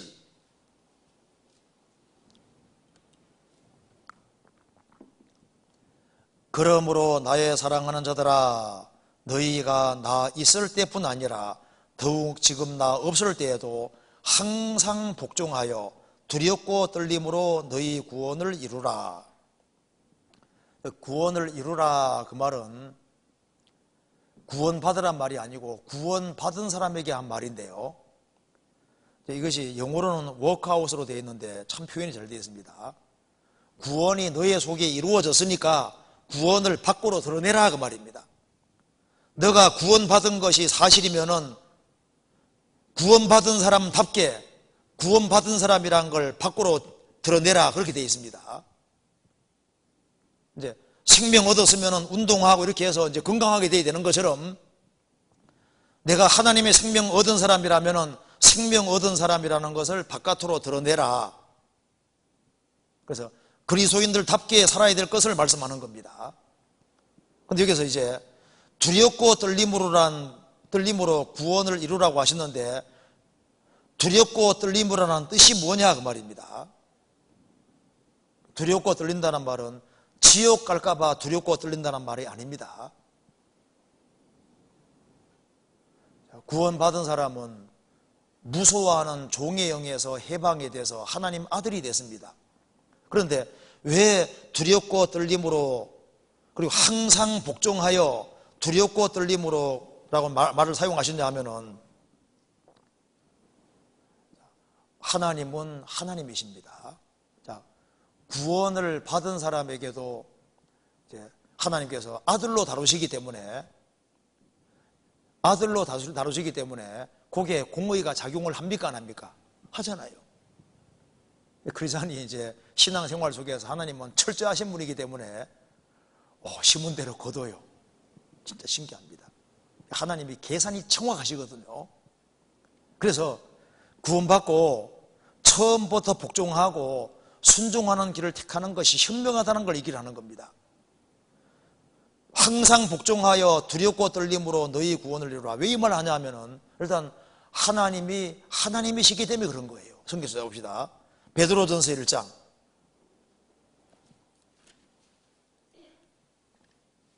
17절.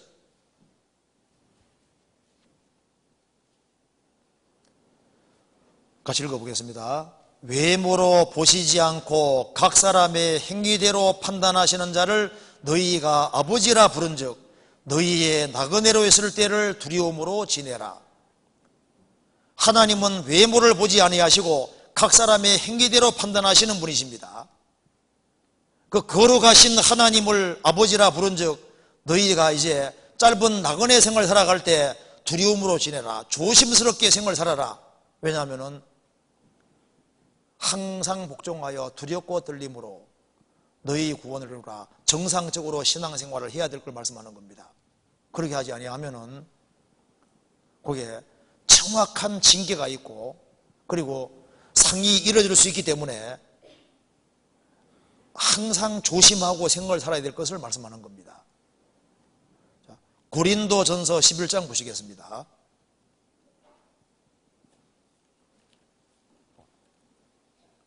11장 30절 보시겠습니다.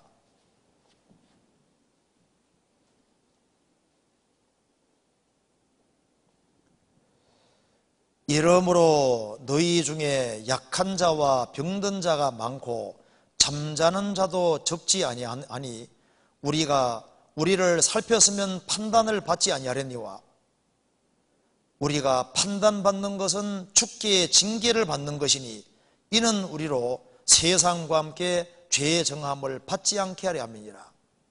그래서 고린도 성도들이 원래 코린시안이 원래 풍기문란한 그런 뜻입니다. 고린도가 아주 음란하고 죄 많은 도시입니다. 그래서 구원받고 정신 못 차리는 거예요. 그래서 항상 복종하여 두렵고 떨림으로 구원을 이루라고 했는데 불순종하고, 그리고 육신 따라 함부로 행동하니까 너희 중에 약한 자가 많다. 징계로 약해지고 병든 자가 많고 잠자는 자도 적지 아니하니 그 징계로 죽은 사람을 가리키는 겁니다. 구원받고 죽은 사람을 잠든다고 하는 거예요. 구원을 받은 사람이 세상에서도 징계를 받습니다. 그래서요, 다윗이 참 잘 나가다가 살인죄와 간음죄를 지었죠. 우리아 아내를 고마하고 우리아를 죽였을 때 어떻게 됐습니까? 하나님께서 용서는 해주셨으되 그 뒤에 집안에 칼부림이 나고 얼마나 아주 문제가 심각해졌습니까? 자기 그 아내들이 백주에 그냥 동침을 당하고 아들이 동침했잖아요. 압살롬이.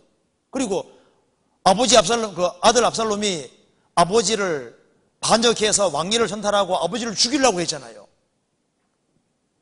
그런 일들이 왜 생겼냐 하면은 그것이 우리아와 우리아 아내를 죽인 그것에 대한 징계인 겁니다.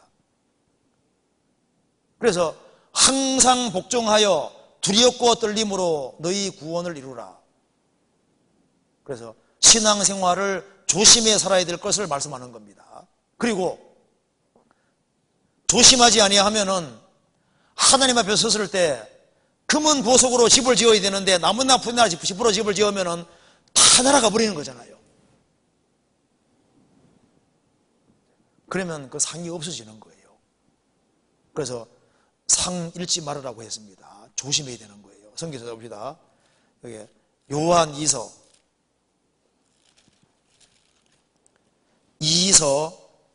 1장 8절 같이 읽어보겠습니다. 너희는 너희를 삼가 우리의 일한 것을 잃지 말고 오직 온전한 상을 얻으라. 너희는 너희를 삼가, 자신들을 삼가해야 됩니다. 조심해야 되는 거예요. 크리스찬들은 생을 조심스럽게 살아가는 사람들입니다. 이 세상은 그냥 흥청망청되고 멋대로잖아요. 말도 함부로 하고 행동도 함부로 하는데 크리스찬은 그렇지가 않습니다. 크리스찬들은 삼가 조심하는 사람들인 거예요. 왜? 하나님 아버지가 항상 보고 계시잖아요. 그래서 우리의 일하는 것을 잃지 말고, 그 사도들이 참 이 구원 받게 할 뿐 아니라 구원받은 사람이 신앙생활 잘하도록 하기 위해서 여러 가지를 일러주고 있는데 그것을 잘 주의해서 조심스럽게 생을 살아갈 때 온전한 상을 얻게 되는 겁니다. 주님 주고자 하는 상을 다 얻을 수 있게 되는 거예요. 그리고 또 질문은 또한 경외란 무엇인가요? 하나님을 경외한다, 하나님을 공경하고 두려워한다, 그런 뜻인데요. 이게 참 막연하잖아요. 하나님을 경외한다, 이 말이 참 막연합니다. 그러니까 이렇게 이해하면 돼요.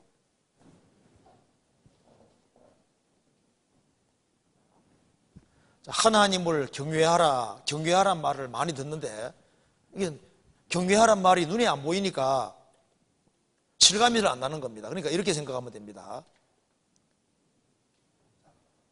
하나님을 경외한다 할 때 하나님을 공경하고 두려워한다는 뜻인데, 그럼 어떻게 하는 게 공경하고 두려워하는 것일까?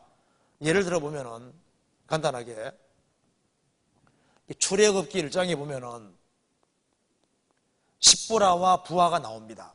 자, 애굽 왕이 이스라엘의 사내 아이 태어나면 다 죽이라 그랬잖아요. 죽이라고 했는데 십보라와 부하가 하나님을 두려워하여 안 죽였습니다. 왕명을 어겼습니다. 그런데 성경이 말씀하기를 십보라와 부하가 하나님을 경외하였으므로 그 집을 번창케 하셨다. 그게 무슨 말입니까? 하나님을 경외한다, 그 말은 이 세상에서는 임금이 제일 높은데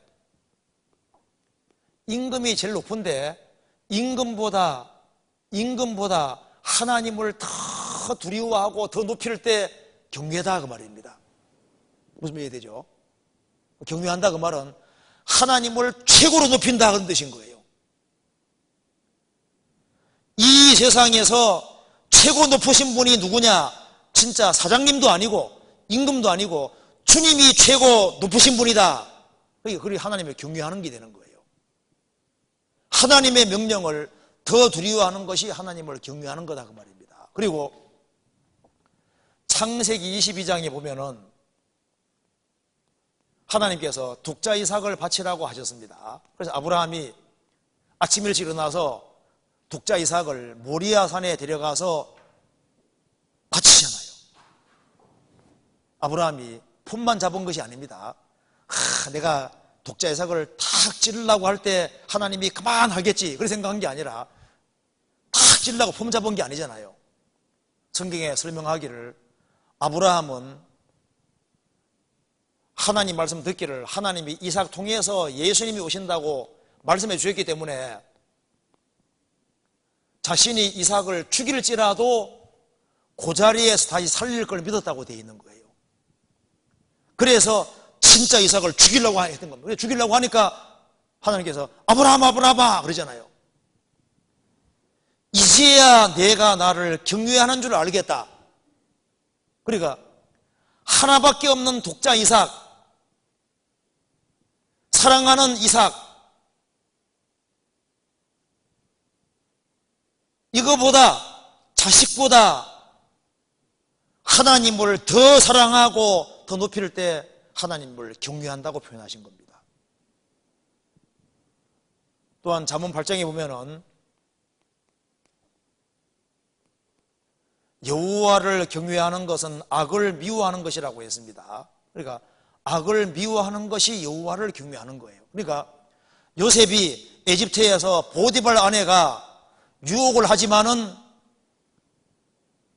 내가 어떻게 하나님께 득죄하리까, 그게 하나님을 경외하는 겁니다. 악으로 유혹할 때 악에 대해서 노하는 것이 그게 뭐예요? 그게 여호와를 경외하는 거다 그 말입니다. 그리고 사무엘상 2장에 보면은 하나님께서 엘리 제사장 책망하시면서 너가 어떻게 해서 나보다 너의 아들들을 더 소중히 여겨서, 그렇게 책망하시잖아요. 그러면서 하나님께서는 하나님을 존중히 여기는 사람을 존중히 여기고 하나님을 경멸히 여기는 사람을 멸시하실 것이라고 했습니다. 그러면 어떻게 하는 것이 하나님을 존중하고 경외하는 거냐? 엘리의 두 아들은 불량자인데 먼저 하나님께 돌아가야 될 것을 갈고리로 탁 채서 자기가 가져갔잖아요. 그게 여호와를 경멸히 이기는 거다 그 말이에요. 그러니까 하나님 우선주의로 사는 것이 하나님을 존경하는 거예요. 하나님을 경외하는 겁니다. 먼저는 하나님, 그게 하나님을 경외하고 높이는 게 되는 거예요. 이해되시죠? 그래서 하나님을 경외하는 사람은 복을 받게 되어 있습니다. 인생을 하나님 중심으로 살고 하나님을 가장 높이고 하나님을 가장 사랑하고, 그리고 악에 대해서 악을 미워하는 그것이 하나님을 사랑하는 것이 되는 거예요. 그게 하나님을 경외하는 것이라고 성경에 말씀했습니다. 그래서 하나님을 경외하는 사람의 그 보응이 있는 거예요. 성경 찾아봅시다. 잠언 22장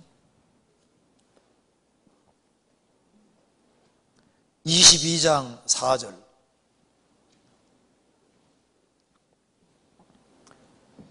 같이 읽어보겠습니다. 4절. 겸손과 여호와를 경외함의 보응은 재물과 영광과 생명이니라. 자, 겸손한 사람이 여호와를 경외할 수 있습니다. 겸손과 여호와를 경외함의 보응은 재물과 영광과 생명이니라. 그래서 겸손하게 하나님을 경외하는 사람은 하나님께서 영육간에 도와주시는 겁니다. 그렇잖아요. 그리고 이게 질문이 많은데 하나만 간단하게 받읍시다. 마태복음 27장 26장 7절 한번 이거 맞아보러 봅시다. 마태복음 26장 7절.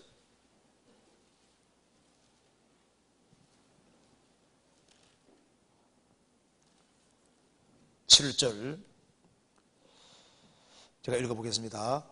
예수께서 베다니 문둥이 시몬의 집에 계실 때 한 여자가 매우 귀한 향료 한 옥합을 가지고 나와서 식사하시는 예수의 머리에 부으니, 여기서 이제 이 말씀에서 보면은 여자가 식사하시는 예수님 머리에 향유를 부었는데 실례가 아니지요. 식사하고 있는데 머리에 확 들어보면은 실례가 아니냐 그 말입니다. 참 좋은 질문 같지, 맞죠? 근데 여기에 이렇게 한 사람이 마리아입니다. 자, 마리아가 왜 이렇게 했을까요?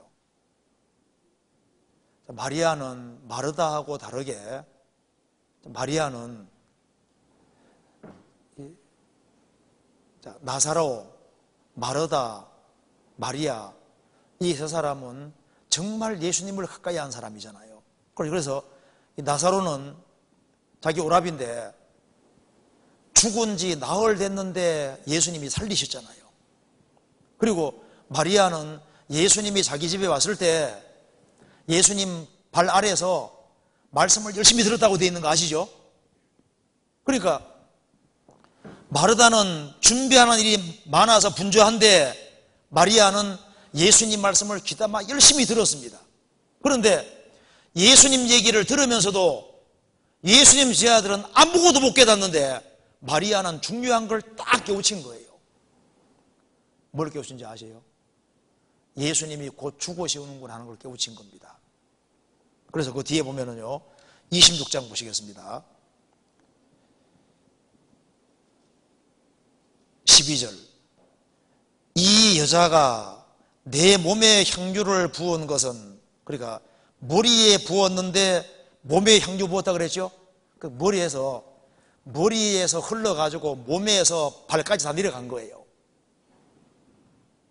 그러니까 귀한 옥합을 깼는데 어떤 사람도 머리에 깬 줄 아는데 아니고 예수님 머리에다 콱 깨서 부은 줄 아는데 그러지는 않고 깨워서 예수님 머리에 부은 겁니다.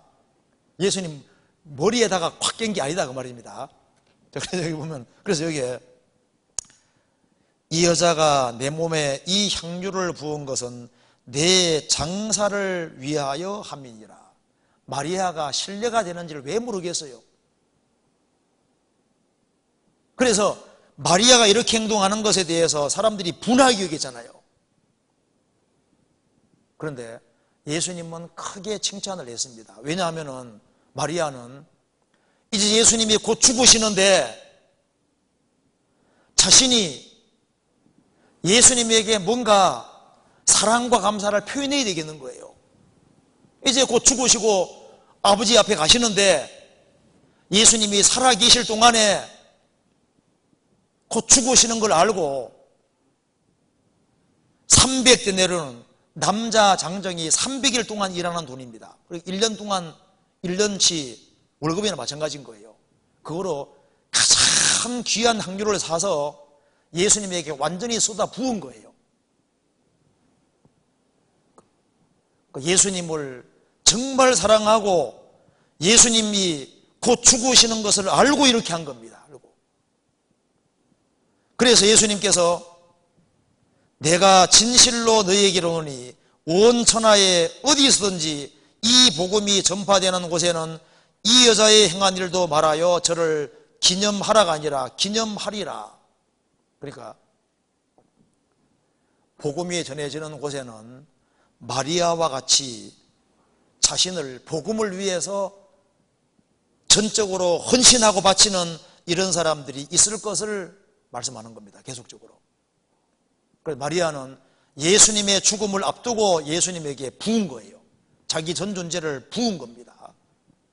그리고 이제 예수님이 죽으시고 부활하신 이후에 예수님의 죽으심이 전해지는 곳마다, 복음 전해지는 곳마다 마리아처럼 하나님 은혜와 사랑에 감사하는 사람들은 자신을 전적으로 헌신하고 복음에 자신을 쏟아붓는 그런 사람들이 계속 될 것이기 때문에 복음 전해지는 곳에는 마리아 이야기가 계속 나오게 될 거다 그 말입니다. 마리아가 이렇게 했으니 우리도 이렇게 하자는 얘기가 계속 나오게 될 것을 말씀하는 거예요. 그래서 복음 전해지는 곳에는 의뢰 뭐가 등장하느냐? 마리아가 등장하게 된다 그 말입니다. 마리아가 결혼 자금인지 뭔지 모르겠지만은 자기가 가장 귀하게 여겨난 걸 다 허비해서 옥합을 사서 예수님에게 부었잖아요. 주님께서 가장 칭찬하셨습니다. 가난한 자들은 항상 너희와 함께 있거니와 나는 항상 함께 있지 아니하리라. 그래서 예수님 제자들은 그걸 듣고도 못 깨달은 거예요. 예수님이 곧 죽으시겠다 해도 그게 무슨 뜻인지 모르는 거예요. 마리아는 생각이 깊은 여자입니다. 그래서 자기 살아생전에, 예수님이 살아생전에 가장 귀한 것을, 옥합을 깨트리는 것으로 표현해 준 겁니다. 그래서 예수님께서 크게 칭찬하셨습니다. 그래서 신뢰가 아니고 주님이 크게 기뻐하셨어요. 그래서 주석을 한번 찾아보니까 식사 도중은 아닐 거라고 합니다. 보통 이렇게 식사하기 위해서 이렇게 비스듬히 이렇게 앉아 있지 않습니까? 원래 이스라엘 사람 식사하는 습관이 이렇게 또 기대 가지고 이렇게 반쯤 들어 누워서 식사하지 않습니까? 이렇게 그때 예수님에게 부어서 이렇게 몸 전체로 흘러갔던 것 같습니다. 그 예수님 장사를 미리 준비하신 거다 그 말입니다. 그렇게 이해하면 되겠습니다. 오늘 여기까지 하고 또 다음에 또 이어서 하도록 하겠습니다. 같이 기도하시겠습니다. 제가 기도하겠습니다. 자비로우신 우리 아버지 하나님 감사합니다. 우리에게 믿을 수 있는 증거로 성경을 주시고 또 저희들이 어떻게 행할 것을 알게 해주시는 것을 감사합니다.